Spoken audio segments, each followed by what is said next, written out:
Hola, soy Tomás. Hola, soy Fernando.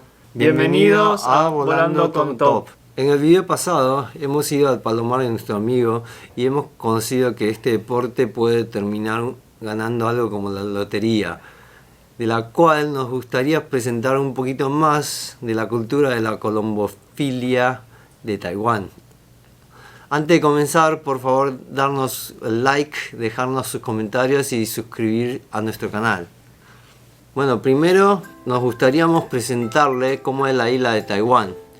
La población de Taiwán es de 23 millones de habitantes, pero la isla de Taiwán solamente tiene una superficie de 36.000 metros cuadrados aproximadamente.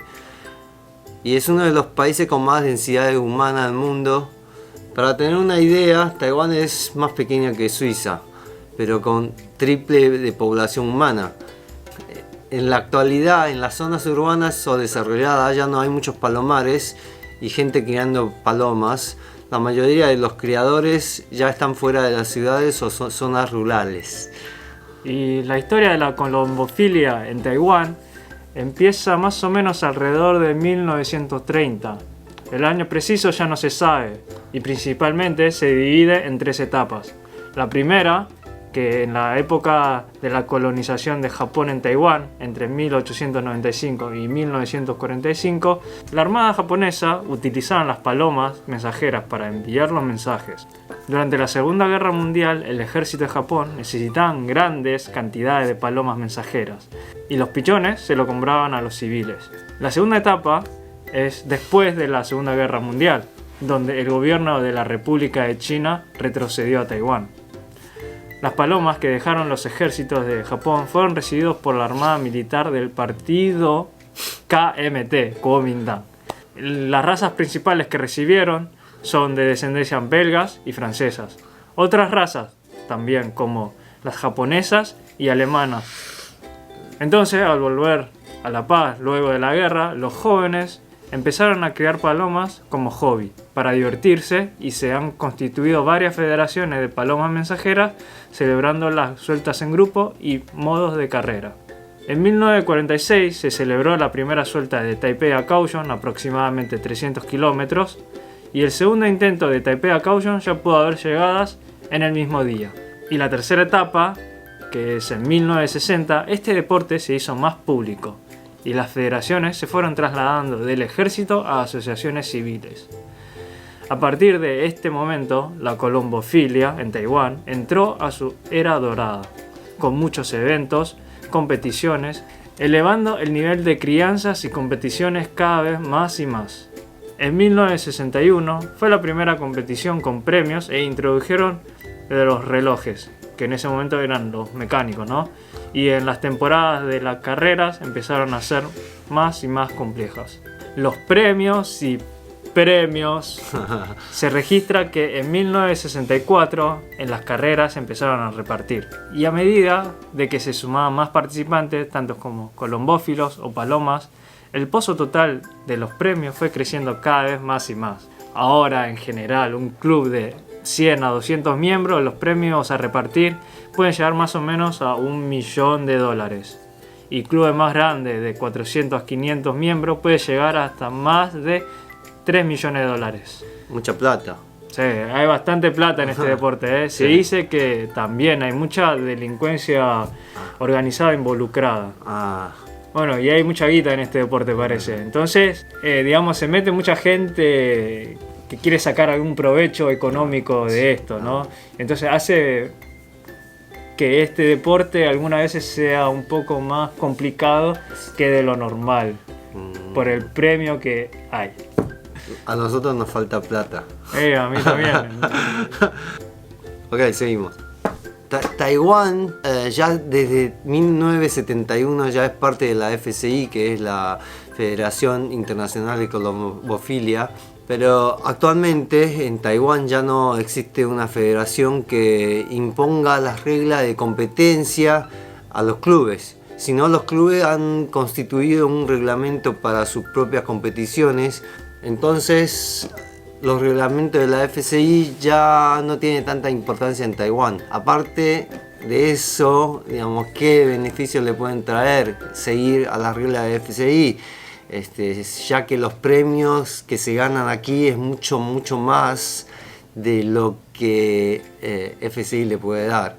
Hay amigos que han ganado más de 5 millones de dólares fácilmente, pero hay que ser muy buen entrenador, teniendo muy buenas palomas para obtener todo eso.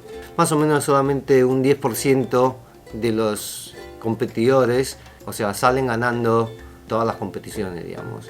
Bueno, déjenos sus comentarios debajo cómo son las carreras y los premios en tus países o federaciones y clubes.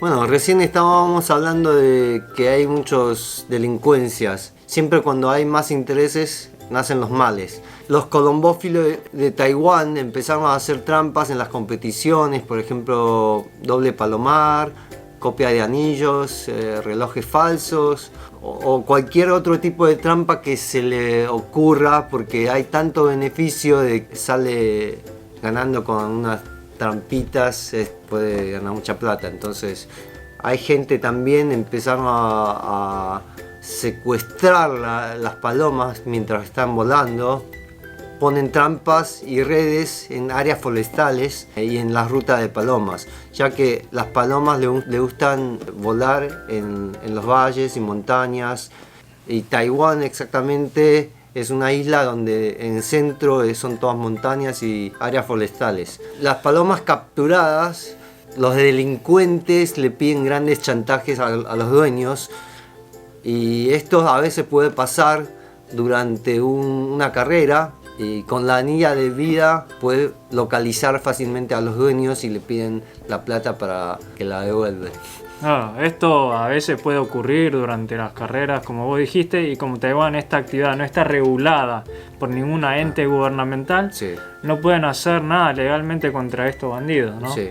Por estas razones, en la década del 80, muchos creadores dejaron de competir y la mayoría de los clubes perdieron la mitad de los miembros asociados. Para una solución contra esto, a partir de 1993, las sueltas se hacen 100% sobre el mar, digamos.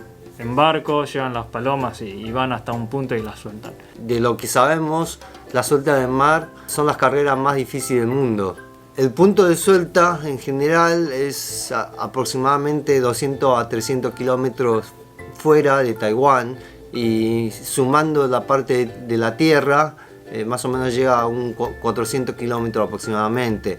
En general, el porcentaje de regreso en las sueltas de tierra es más de 80%, pero en la suelta del mar, más o menos solamente un menor del 50% aproximadamente. En el nivel de Taiwán, las sueltas ahora ya es muy profesionalizado, perfeccionalizado. Sí. Entonces las vueltas pueden llegar hasta un 90%, ¿no? También. El viento y el día es favorable. Sí, es favorable. Más o menos las llegadas puede ser mayor de 80% también. Ajá. Sí. Ocasiones de tiempo muy feos también se hacen las sueltas a veces, o sea, si es que no hay tifones, pero el porcentaje de regreso puede ser menor de 20%. Y de lo que sabemos, hay asociaciones de cuidado de animales, dicen que las palomas han muerto en el camino, se cayeron al mar, pero de lo que sabemos no es así. Las palomas pueden ser llevadas por el viento a China o se quedan en los barcos. Claro, están descansando en los barcos. Sí. Che, ¿y nuestro amigo qué reloj electrónico o gatera electrónica o qué sistema utilizaba para marcar las palomas? De lo que sabemos, en Taiwán se utiliza más el reloj de Top Pigeon. Ajá. Top Pigeon, que es la marca número 1 de Taiwán. Actualmente más del 50% de los clubes están utilizando Top Pigeon, y es una marca de Taiwán la cual está muy estricto para evitar las trampas y engaños. Uh-huh. El modelo que se utiliza principalmente en Taiwán son los modelos B6 y B7, la cual no está diseñado para la Federación Internacional, porque en Taiwán necesitamos algo más estricto todavía. Antes en Taiwán la marca número 1 era Benzing. Pero con la aparición de Top Pigeon fue reemplazado cada vez más, y ahora Benzing ya no tiene tantos clubes utilizando sus relojes aquí en Taiwán. Ya que has contado mucho sobre las sueltas sobre el mar, ¿sabes exactamente más o menos cómo son los beneficios? Primero, más que nada, es por los premios que hay en Taiwán. Es muy importante evitar que los participantes hagan trampa. Y la suelta sobre el mar hace que sea imposible realizar doble palomar. Segundo, evitar volar en zonas montañosas y zonas forestales. Puede haber secuestro de palomas y águilas cazadores. Tercero y último, el control de las sueltas al barco es muy estricto. No hay forma de hacer trampas en los encestes. Además, en todas las sueltas hay transmisión en vivo y en directo. ¿Hay un canal que pasa esto? Sí, en YouTube o en la tele hay un canal o dos canales especializados en esto, que hacen la transmisión en vivo y en directo de las sueltas que hacen los clubes. Bueno, eso es todo por el día de hoy. Espero que les haya gustado el contenido y por favor déjenos sus comentarios y déjenos saber qué más les gusta conocer de Taiwán y en la parte de colombofilia y todo.